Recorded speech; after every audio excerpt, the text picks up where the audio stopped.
O caso de dúas xemelgas separadas ao nacer hai 28 anos nas Illas Canarias levounos a averiguar os controis que se fan nos hospitais. Na actualidade é prácticamente imposible que poda darse un caso así. Desde que a nai chega ao hospital xa empezan os trámites de identificación.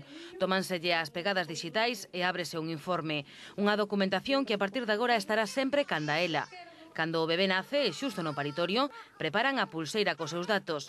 En cada traslado do bebé, o persoal sanitario debe sempre comprobalos. Cando che poñen a nena encima, podes pensar, será miña, non será miña, bueno, pero realmente como ves que che collen as huellas, a túa, da rapaza e tal, pois non cabe dúda de que sea a túa, vamos. Xa non separamos en ningún momento o neno da súa nai. A súa nai mesmo xa o identifica desde o principio, a parte de seguir este protocolo que si o facemos, pois a súa nai, non sendo co neno por algunha cuestión o pediatra decida trasladalo a outro servicio, que pasaría con esta identificación e nese servicio se identificaría de novo.